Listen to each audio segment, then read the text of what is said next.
Bonjour et bienvenue dans ce point bourse du week-end du 3 septembre 2022. Je rappelle que les informations et analyses données sur cette chaîne sont données à titre indicatif et ne peuvent pas être considérées comme un conseil en investissement. L'investissement en bourse est risqué et vous êtes responsable de tous les investissements que vous faites. Alors on commence avec le résultat du jeu aujourd'hui. Quel était le niveau du CAC 40 au 2 septembre, hein? C'était le jeu du 14 juillet. Donc entre le 14 juillet et le 2 septembre, il fallait trouver à quel niveau serait le CAC vendredi soir. Il finit à 6167. Donc on va regarder les résultats. Aurélien Génin qui nous disait 5650. Donc il est beaucoup plus haut.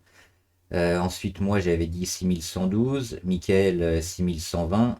Et Ludovic 6082. Donc c'est les 6120 qui sont le plus proche, que le CAC était au-dessus de tous nos pronostics à 6167. Donc c'est Michael qui va marquer un point.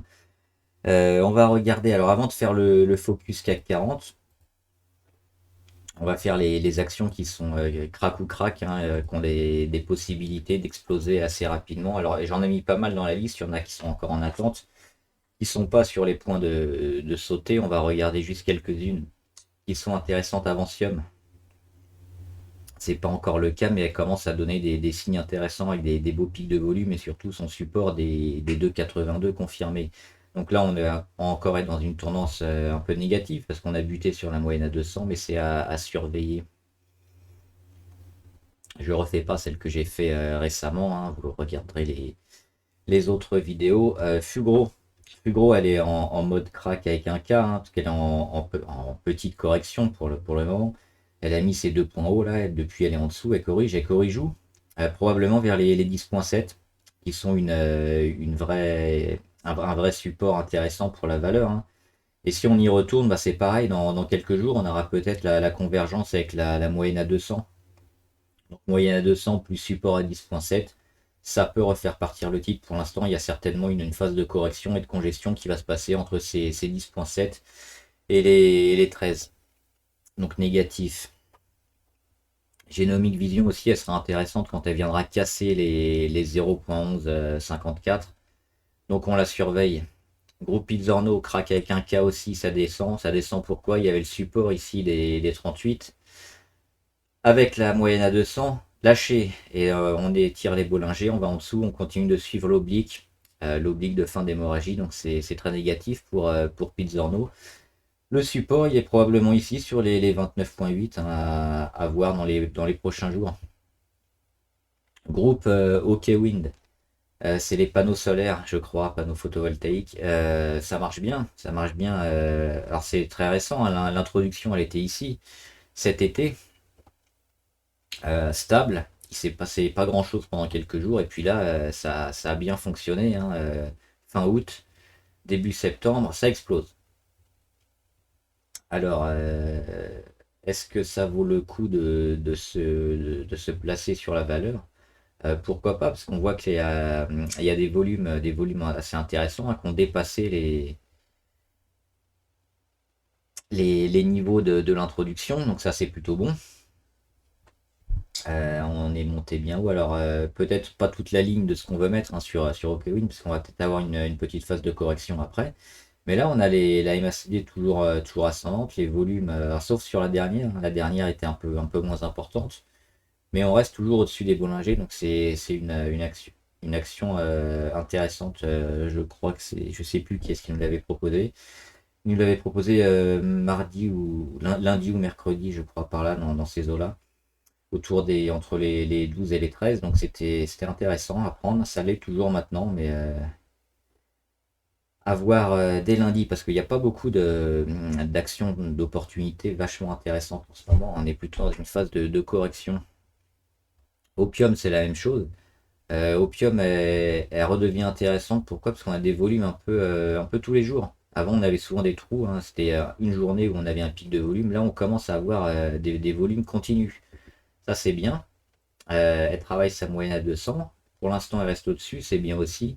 Faudra aller chercher les 24 et repasser au-dessus des 24. Pour l'instant, on reste un peu prudent sur ce, type de valeur.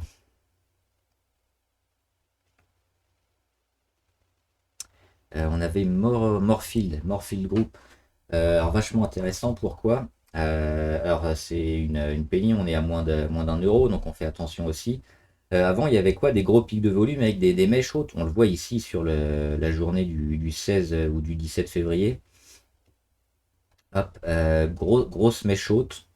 Donc ici, on monte jusqu'à 0,94 et on finit la séance à 0,7. Donc ça fait une mèche de quasiment 30%. C'est monstrueux. C'est beaucoup trop et généralement, ça annonce quand même des mauvaises séances à venir, les mèches hautes. On le revoit aussi ici le 14 avril 2021. C'est une mèche haute, c'est pas bon, après ça descend. Et qu'est-ce qu'on a là récemment? On a un phénomène de retournement qui est en train de se mettre en place sur le titre avec aussi un petit pic de volume. Alors il manque des volumes continus, hein, c'est ce qu'on disait sur Opium. Là on a des volumes un peu de façon sporadique, mais c'est déjà ça. On se maintient au-dessus de toutes les moyennes, donc ça c'est pas mal. Et surtout, regardez où se finit la cotation, c'est quasiment au plus haut de la journée. Donc on n'a pas ce phénomène de mèche haute, on va chercher assez haut avec des beaux chandeliers verts et on ne rend pas en cours de séance ou en fin de séance, donc on n'a pas de mèche. Ça c'est plutôt positif aussi, donc c'est le genre de valeur qu'on peut tenter, qui est en phase de retournement et qui est plutôt favorable. On avait aussi National Energy, alors ça j'ai aussi dans mon portefeuille, je la suis. Tout le monde la suit celle-là, on la voit bien cette oblique, avec le support sur les 5,93. L'oblique ici qui a été testée une fois, deux fois, trois fois, presque la quatre fois, et là on est sur la cinquième fois. Ça va casser très probablement bientôt. Le jour où ça casse, faut se placer. Ça peut partir. On peut éventuellement se placer maintenant en anticipation, parce qu'on a déjà cassé pas mal les deux moyennes les plus courtes, et puis on se maintient au-dessus, mais on peut toujours tergiverser, retourner sur les 6, donc il vaut mieux être plus prudent, attendre une véritable cassure de cette oblique, et en fin de séance, et le lendemain, se placer. Ça, c'est une belle valeur à suivre. Et on finit avec Soprasteria. Soprasteria Trading de Range, hein, on a un support à 133, une petite résistance sur les 176 qui descend, hein, fréquemment, on va toujours un petit peu plus bas. 174, 167, 165, donc on a du mal. Pourquoi je suis prudent quand même sur ce genre de titre? Parce qu'avant on était plutôt dans une tendance ascendante sur le long terme, sur le titre, donc on pouvait rebondir sur le support. Maintenant c'est en train de s'inverser. Donc prudence, on peut jouer quand même le support lundi à l'ouverture si ça tient. Si on vient casser les 133, il faudra oublier. Mais on peut tenter ici les 138, 140, avec pour but d'atteindre les 155, les moyennes, aller un peu au-dessus. Et dès qu'on a touché les moyennes les plus hautes, on met un stop. On va regarder maintenant le CAC 40. Alors Air Liquide, elle est souvent demandée, hein, alors on est sur un support. C'est exactement ce que je disais sur Soprasteria. On peut jouer le support, mais pourquoi ça change? Pourquoi la configuration change par rapport aux fois précédentes? C'est parce que les fois précédentes, on le voit ici sur les moyennes, on est en phase ascendante. Donc il y a toujours une pression plutôt haussière sur le titre. Le titre est acheté, il y a une confiance sur la valeur qui permet souvent au titre de repartir. Là, on regarde, on va zoomer. La moyenne à 200 elle commence à s'inverser. On a celle à 150 et à 100 qui sont déjà négatives. Pareil sur les 50 et 20. Donc on a tout qui est en train de changer. On a eu aussi ce double échec ici sur la moyenne à 200. Une première fois ici 27 juin, une deuxième fois 15 et 16 août. Échec, on n'arrive pas à passer au-dessus de la moyenne à 200. Et depuis on dégrade. Donc ça c'est très mauvais. On a un signal de vente ici qui était très fort, hein, autour d'après la 15 août, le 16, 17, 18. Il fallait vendre. Donc maintenant on retrouve ici, ça va travailler entre les deux, mais le support des 121 est beaucoup moins fort que précédemment. C'est pour ça qu'il faut être plutôt prudent et voir plutôt quand on va casser les niveaux. Airbus. Airbus, c'est pareil, ça nous met un peu on voit la moyenne à 200 ici en rose, hein, qui est ascendante, qui commence à s'aplatir et qui commence à aller vers le bas maintenant. Donc ça c'est mauvais. Et si on retourne vers les supports vont être fragilisés et risquent de lâcher. Pour l'instant, où est-ce qu'on en est? On est un peu nulle part, hein, sur Airbus. Entre les 89 et les 106, il y a du zigzag à faire, mais c'est pour choper le point haut ou le point bas, c'est assez compliqué. Plutôt pareil en mode observation, et puis quand on voit les cassures franches des niveaux charnières se placer. Alstom. Alors Alstom c'est moche, ça dégrade depuis un moment, elle a fait un faux départ ici, une tentative de sortie en août.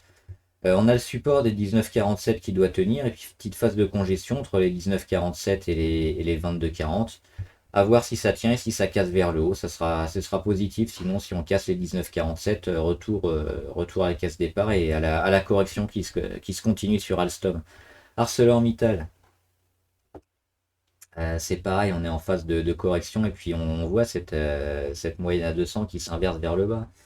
Donc quand on est comme ça, généralement on va chercher des supports beaucoup plus bas, hein. Cette fois le support des 22,83, on voit qu'il n'a pas suffi. Donc voilà, on est en train de le travailler, mais il va certainement lâcher. On a un petit support en dessous. Ce qu'on peut viser, c'est ici, les 17 peut-être sur ArcelorMittal. Parce que à moins d'avoir un retournement sur le CAC, mais pour l'instant c'est quand même orienté nettement en phase de correction à la baisse. Donc on va pas jouer ce genre de titre. AXA, pareil. On vient jouer ici la moyenne à 200. On la casse hein, au 15-16 août un petit peu. Et puis là, on revient à travailler. Et puis on n'arrive pas à passer au-dessus. C'est pas terrible. Ça annonce des choses pas géniales sur AXA.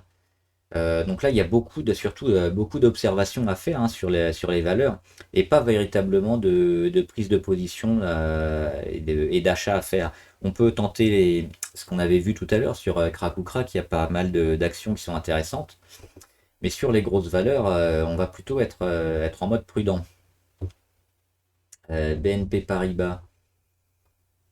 Les bancaires qui sont mieux sortis hein, dernièrement, mais c'est pareil, on est toujours dans le mode observation et puis il n'y a pas véritablement de cassure franche ou de mouvement franc, de volume qui nous permettent de nous placer sur le titre. Là, on voit qu'on travaille, mais toujours en phase de correction. Rien à faire hein, sur le titre. Bouygues, pareil, la grosse zone de congestion entre les 28 et les 32. Faut attendre que ça vienne franchement nous donner une indication pour se placer éventuellement sur retour des 28, hein, si on y retourne, jouer le support. Capgemini, on jouait le short sur Capgemini, short avec l'objectif à 171 parce qu'il y avait un gap, c'est obtenu maintenant. On a quitté la position. Pareil, on va laisser le titre construire, mais si on a un échec à nouveau sur les 180 ou 185, la phase de correction elle va se continuer. Regardez la moyenne à 200 qui monte, qui monte, qui monte, qui s'aplatit et qui est en train d'aller vers le bas. Donc grosse phase de correction qui est en train de se mettre en place, un retournement baissier sur pas mal de grosses capes et de secteurs en même temps. Carrefour. Carrefour, ils ont ce petit support ici à 16,33 qui est travaillé. Pour l'instant, il est tenu. Donc c'est bien. On peut mettre peut-être une première partie de position dessus. Mais le jour où ça lâche, c'est négatif. Donc c'est pareil, c'est difficile de rentrer sur des positions comme ça qui risquent de lâcher du jour au lendemain. Donc plutôt en mode observation et puis tenter d'autres actions hein, qui sont plus intéressantes, qui peuvent avoir des gros ratios comme ça en quelques jours, plutôt que les valeurs habituelles qui sont en phase de construction et qu'on va bien observer avant de se placer. Crédit Agricole. Pareil, hein, phase de correction, on voit la moyenne à 200 qui monte, qui s'aplatit, qui descend. On n'arrive pas à mettre des plus hauts de plus en plus haut. Hein. Les plus hauts ici sur les 12,7. Puis la grosse résistance sur les 10,4. On n'arrive pas à passer. Et depuis, on en est là, avec le support ici. Donc phase de travail. Et puis le jour où ça va sortir, là, on aura une belle indication. Danone. Danone, on la suivait ici. Hein. Il y avait peut-être une porte d'entrée. Ça a lâché. Sur les 53, ça a lâché. Derrière, on casse la moyenne à 200. Donc on est négatif éventuellement. Sur ce genre de titre, on peut se mettre en vente à découvert. Parce qu'on a eu un beau travail sur toutes les moyennes. On avait un petit support oblique ici. Et ça a lâché. Donc ça annonce probablement des séances un peu dans le rouge. Et on voit, hein, tout le CAC était vert et Danone, ils ont fait quoi? Ils ont fait 0,4, donc c'est pas terrible. Et ils risquent ces prochaines semaines de continuer à aller vers le bas. Donc Danone, c'est une belle valeur à jouer contre, vente à découvert ou short. Dassault Systèmes, C'est pareil, hein, on jouait le short sur Dassault Systèmes. On a une phase de correction qui est en train de se mettre en place. Moi, je suis toujours en short dessus, tant qu'elle a pas dépassé ici cette zone des 39-33 environ. Je suis toujours négatif pour aller le plus bas possible, peut-être les 36 ou moins. Ça me semble un objectif abordable si elle ne monte pas assez rapidement lundi, mardi. Auquel cas, il faudra oublier, on sera dans de la correction, la grosse chute sera terminée. NJ, NJ, il faudrait que je nettoie un peu. NJ qui nous met des plus hauts quand même, qui butent hein, sur les 13. Donc c'est une vraie résistance, une vraie zone sur laquelle le titre n'arrive pas à passer outre. Donc c'est négatif depuis. Les supports, ils sont où? Ils sont souvent autour des 10.2. Donc là, on vient retravailler les moyennes. On a vu que dernièrement aussi, les moyennes ici, ça faisait un peu échec, hein. Ici, échec, échec, avant d'enfin réussir à casser. Donc on peut avoir une phase de congestion ici.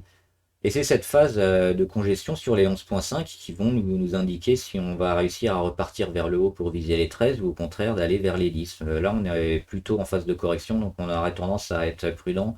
Retour sur les 11.6. Et si l'or, c'est un peu comme tout, hein, on suit l'oblique baissière, on n'arrive pas, on a fait un faux départ, on la retravaille. Euh, le support à 131 peut très bien à nouveau être testé. Sinon, repasser déjà au-dessus de cet oblique et puis à nouveau les 155 pour être positif. Mais là, toujours comme quasiment tout le CAC en phase de correction, Eurofin très négatif. On avait ce support des 71, 69 qui était testé. Il a lâché. Hermès, échec sur les 1400, on en a parlé souvent. Hermès hein, avec le gap. Le gap ici est allé chercher sur les 1241, il est atteint. On rebondit dessus. Quelle va être la suite? Bah, c'est les séances de lundi mardi qui vont nous le donner, parce que pour l'instant on est toujours en phase de correction, hein. On a légèrement rebondi, mais ça veut rien dire. Phase de correction à suivre. C'est cet oblique qui va nous le dire si on tient. Si on casse les 1220, 1240, phase de correction qui va se continuer. Sinon on va être en construction, autour de la moyenne à 200, autour de notre support à 1240. Donc observation aussi, Kering. Kering, c'est pas terrible. On a petit support ici sur Kering. On va nettoyer aussi. Petit support autour des 475 environ, qu'on va peut-être aller chercher. Et sur lequel on va peut-être rebondir. Mais on voit que la phase de correction, elle est toujours là sur le titre. Donc on évite de se placer. Le grand, c'est la même chose. Avec un support un peu plus lointain hein, sur les 68-47. C'est compliqué de se placer là-dessus, donc pour l'instant on évite. L'Oréal, ils ont réagi sur leur dernière moyenne mobile. Mais c'est pareil, on voit les Bollinger, elles sont à chaque fois, on écarte, on est hors Bollinger au niveau des cotations. Les Bollinger, elles sont représentées en violet ici sur le graphique. Donc à chaque fois, on va étirer vers le bas, c'est négatif. Là, on rentre un petit peu dans les Bollinger. Mais c'est pas super. Alors, il n'y a pas véritablement de support ici sur les 338. On voit surtout un échec autour de la moyenne à 200 et puis de la résistance à 371 qui nous annonce une correction. Donc c'est un peu le leitmotiv de la vidéo, ces corrections LVMH, le luxe pareil, hein, qui était en phase de correction depuis la mi-août. Qui teste ses supports un à un, mais les supports ils sont pas très costauds pour le moment. On regarde la MACD, il y a encore de la marge hein, pour aller chercher les 613, voire en dessous des 600. On a frôlé la survente au niveau du RSI. On est à 40, mais c'est pareil, ça demande beaucoup de prudence ce genre de titre. Michelin.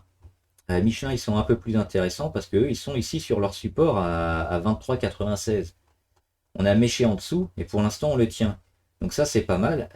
Phase de congestion ici entre les 24 et puis l'oblique qui est sur les 20, 25,8 qui va descendre au fur et à mesure. Donc c'est ça qu'on va observer sur Michelin, si le support tient, et puis si on arrive à venir casser l'oblique ici, ce sera peut-être le début de quelque chose sur Michelin, et puis un peu de correction vers le haut. Donc ça, c'est un titre qui va se surveiller ces prochaines semaines. Intéressant, Michelin. Orange. Orange, plutôt positif aussi, secteur défensif, hein, qui résiste mieux dans les périodes comme ça de grosses corrections. Alors on n'a pas réussi à rester longtemps au-dessus de la moyenne à 200 sur les 10,25, mais on est juste en dessous et puis on tient le support, hein, le support des 9,99. On l'a travaillé une nouvelle fois, mais on l'a tenu, donc toujours plutôt positif, hein, sur Orange. Pernod Ricard, pareil, hein, on suit l'oblique de correction avec le faux départ. On revient le tester. Alors, est-ce qu'on va réussir à s'en affranchir ou au contraire continuer de l'épouser pour des semaines de correction? On a quand même un échec sur la moyenne à 200 et puis c'est tout le marché qui va nous donner la réponse la semaine prochaine, mais plutôt prudent, hein, à moins qu'on ait des belles nouvelles sur le CAC. Les futurs US ont eu un peu de mal, hein, et puis ont décroché. Le CAC a fini à 14h, à 17h30. On était à la mi-séance aux États-Unis. Et après, on a corrigé un peu au niveau Dow Jones, Standard Poor's et Nasdaq. Donc, à mon avis, les marchés français devraient avoir un peu de mal lundi matin. Donc, c'est pour ça qu'il y a pas mal de valeurs qui étaient déjà en correction, en rebond juste technique, qui devraient continuer à aller un peu tester le bas. Publicis, rien à faire aussi. Alors, baisse de volatilité sur Publicis, c'est intéressant. Mais on a surtout un support qui est intéressant ici sur les 41,40. Là, on en est loin. On est pareil dans une période, dans une zone de no man's land entre les 44 et les 52, sur lequel il est compliqué d'avoir des réelles prévisions. Donc, on va plutôt attendre les cassures franches de zone ou retour sur support ou résistance pour investir. Sinon, là, on bute, hein, on bute sur la moyenne à 200 deux fois. Donc, correction à venir. Renault, ils s'en sortent un peu mieux. On voit qu'il y a pas loin de l'inversion de tendance niveau MACD, donc on n'est pas loin de revoir des histos verts. Par contre, il faudra aller au-dessus, hop, de cette petite zone là. Pas le bon. Hop, c'est les 31 pour arrondir. Et puis on a le gap à 32. On n'a pas réussi à aller le chercher, donc à chaque fois on met des plus hauts, mais on n'arrive pas à venir les taper. Pour autant, Renault, ils s'en sortent un peu mieux, hein. Graphiquement, on est au-dessus de la plupart des moyennes.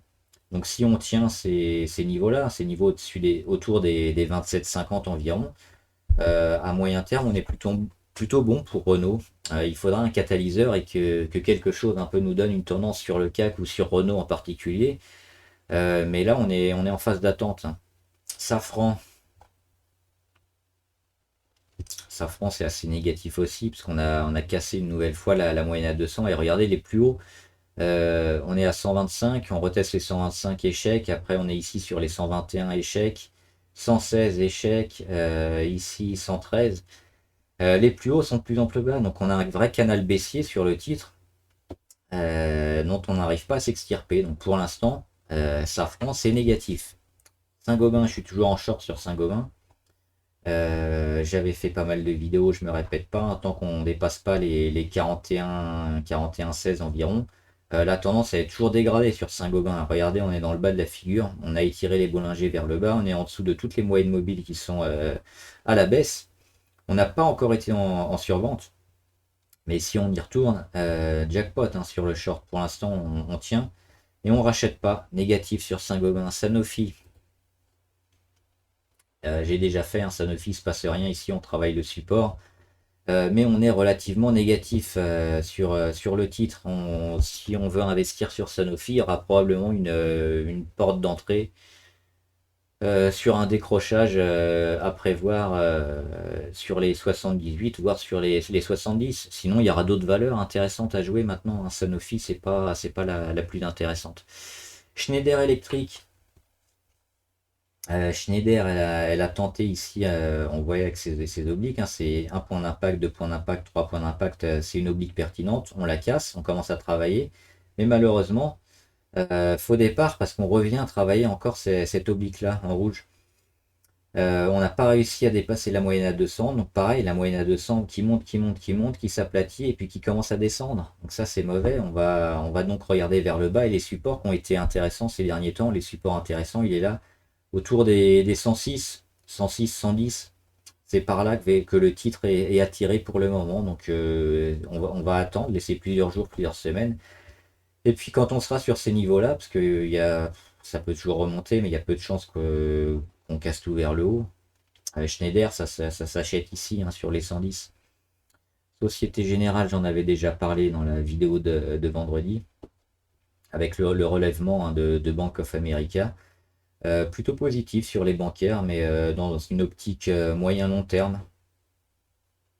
Stellantis qui a plus de mal que Renault. Stellantis, pareil, comme Schneider, hein, faux départ, on voit cette oblique-là avec le point d'impact sur le plus haut, ensuite le deuxième point d'impact, le troisième, fin d'hémorragie, on part, on teste la moyenne à 200 et puis on reste que quelques jours au-dessus et puis on repart vers le bas tout de suite. Et là on retrouve, alors on n'a pas encore retrouvé l'oblique, donc pareil, hein, le secteur automobile qui est assez résilient, tout n'est pas à bazarder. Et on le voit, il y a un petit rassemblement des moyennes ici, donc ça peut être intéressant. On peut mettre ici, hop, le moment où on a cassé, ça peut servir de support, hein. Le moment où on a cassé, regardez, l'oblique, premier point d'impact, deuxième point d'impact, troisième. Au troisième point d'impact, on met un support, et là on revient vers ce support. Et si on rebondit dessus, là c'est ce qui est en train de se faire. Donc si on a la confirmation lundi, ce sera plutôt une belle chose pour Stellantis. Donc support validé, cassure validée. Parce qu'on ne part pas tout vers le haut à fond dès qu'on casse une oblique, hein. Forcément, ça travaille. Ça fait l'effet yo-yo ou l'effet élastique, comme vous voulez. Mais là, ce support-là des 19,97 sur Stellantis, il est vachement intéressant parce qu'on y revient. Et pour l'instant, il est tenu. Donc si on retravaille un peu vers le haut et qu'on rattaque la moyenne à 200 sur les 14,16 et qu'on les casse, oui, support validé, cassure validée, phase de retournement à venir sur Stellantis. STM, c'est pas bon STM, hein. On suit l'oblique, on était dans un canal baissier euh, qui est toujours d'actualité, hein. Même si on est sur le haut du canal baissier, tout est en train de se remettre à la baisse sur STM. Donc pareil, quand on voit ça, on regarde plutôt vers le bas et puis les supports autour des 28-30. Téléperformance,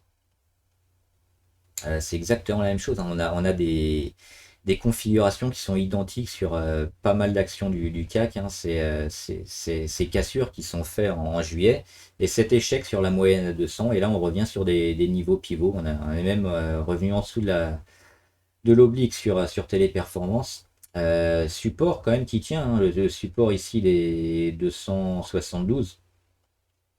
Il est en train d'être travaillé, mais si on revient autour des 290 et au-dessus, euh, pourquoi pas, mais ça sera encore pour du court terme, parce qu'on n'aura pas les valeurs charnières pivots cassées. Nos valeurs intéressantes, nous, elles sont ici sur les 334 pour vraiment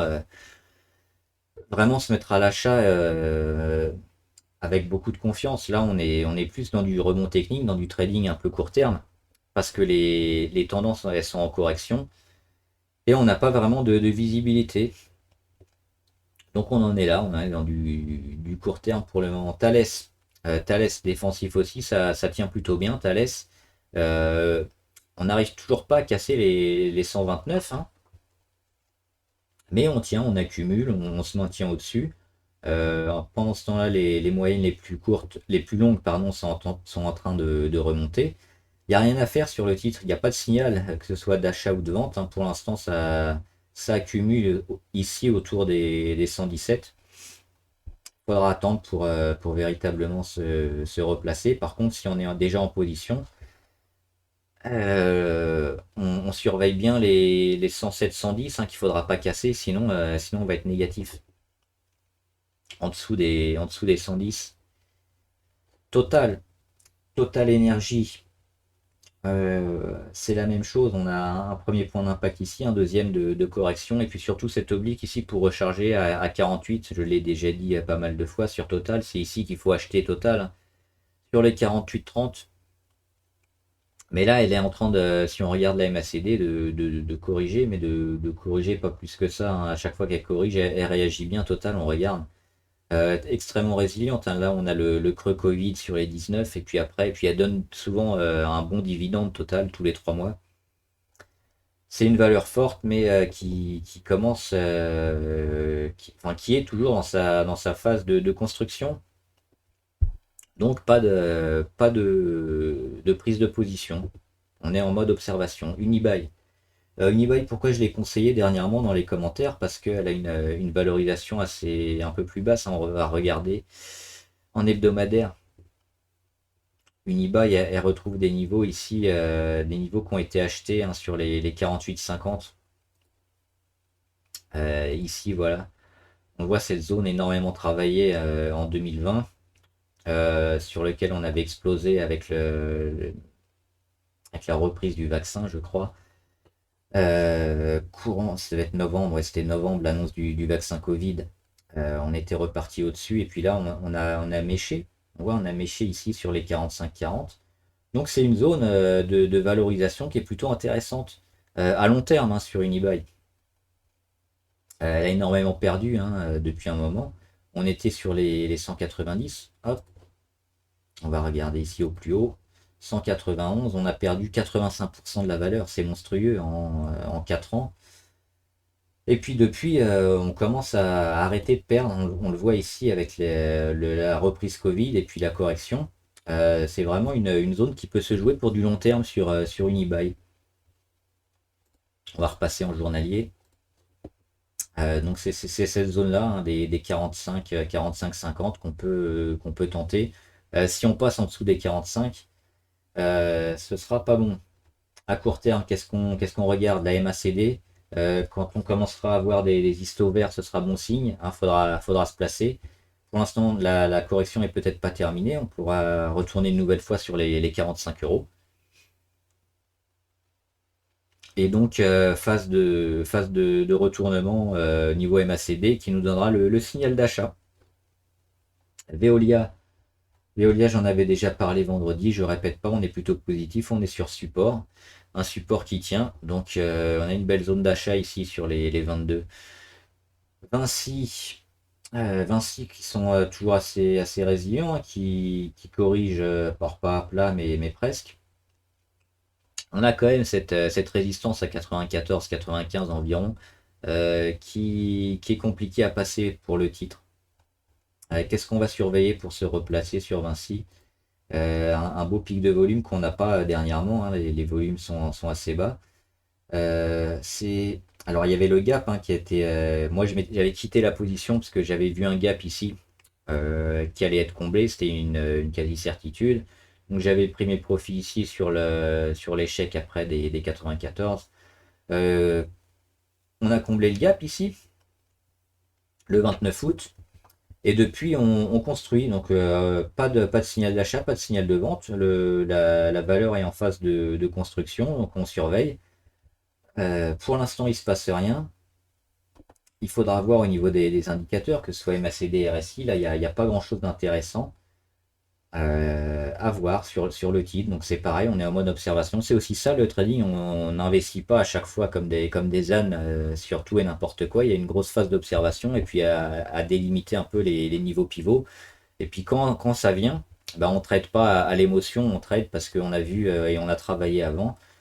Et on a vu des choses intéressantes qui nous permettaient d'avoir des points d'entrée qui nous donnent un signal d'achat sur plusieurs semaines, de hausse a priori. Donc là, c'est pas le cas. Donc pour l'instant, c'est grosse phase d'observation sur le CAC 40 Vivendi. On suivait ces niveaux-là, hein, qu'on cassait et qui nous donnent une continuation de la correction sur Vivendi. Il y a un petit support ici sur les 8,23 ou 8,59 sur lequel on se rapproche. Donc si on y vient, si on rebondit, pourquoi pas, mais c'est assez dégueulasse quand même comme graphe, hein, Vivendi. Donc c'est pareil, ce sera du rebond technique court terme. On évite de se placer là-dessus, on va attendre plusieurs mois, probablement à la fin de l'année, hein, pour retrouver un Vivendi intéressant. Sinon, ce sera une rentrée pour faire un aller-retour assez rapide sur support. Et enfin, Worldline. J'en ai parlé beaucoup. Worldline, hein, c'est une de mes valeurs favorites du CAC parce qu'elle a perdu beaucoup, qu'elle a marqué un beau support. Elle a enfin cassé des belles obliques qui ont été marquées, hein, ici, début janvier, mi-février, mi-juin et fin juillet. Donc on a tapé ces obliques, tout le monde l'a vu, ça a été marqué. On a mis ensuite un gros chandelier avec des beaux volumes. Ça c'est un beau, avec un gap à l'ouverture, c'est intéressant. Les investisseurs ont repris confiance en la valeur et puis on travaille la moyenne à 200 sur laquelle on casse à la hausse, puis on casse à la baisse et on recasse à la hausse. Donc il y a un vrai travail ici et cette moyenne à 200, elle est en train d'être retournée. Donc c'est vraiment avec les volumes. Premier pic de volume sur la cassure de l'oblique, deuxième pic de volume ici sur à nouveau la cassure de la moyenne à 200. Donc ça c'est beaucoup de signaux positifs sur Worldline. Il faut se placer sur ce genre de titre hein, maintenant parce que elle est en retournement et on verra à Noël, à mon avis à Noël, elle sera beaucoup plus haut que les 43,6. Donc belle valeur à suivre. Voilà. J'espère un peu long la vidéo, mais j'espère que vous avez appris quand même pas mal de choses. Donc là, c'était vraiment une vidéo avec le thème correction et prudence. On attend les niveaux pivots, les niveaux intéressants. On travaille, on regarde les graphes et on attend d'avoir un signal d'achat pour se placer. Sinon, où est-ce qu'on va? On peut aller sur les petites capes hein, qu'on a vues dans Crack ou Crack qui elles, peuvent permettre de se placer intelligemment et d'avoir des gains, de continuer à travailler quand le CAC corrige. Sinon, on a toujours les shorts hein, sur pas mal de valeurs du CAC. On a vu les shorts sont pas enterrés. On verra lundi, mardi si c'est le cas ou pas, mais avec la baisse des US, on peut avoir les valeurs françaises du CAC 40 qui continuent leur correction, parce que la correction elle est pas terminée aujourd'hui. Voilà, donc vous pouvez vous abonner à la chaîne. Pour être au courant, dès qu'une vidéo sort, vous aurez la notification YouTube avec la petite clochette. Vous pouvez partager aussi cette vidéo ou la liker, ça aide à continuer, ça fait plaisir. Et puis mettre en commentaire aussi, hein, j'essaie d'analyser souvent les commentaires les actions des abonnés pour voir ce qui est intéressant. Et n'hésitez pas à les mettre hein, régulièrement. Si je les bazarde, ça ne veut pas dire qu'elles sont pas intéressantes, mais si vous voulez avoir des commentaires sur les valeurs régulièrement, mettez-la régulièrement en commentaire et je l'analyserai plusieurs fois par semaine. Voilà, bon trade, à plus!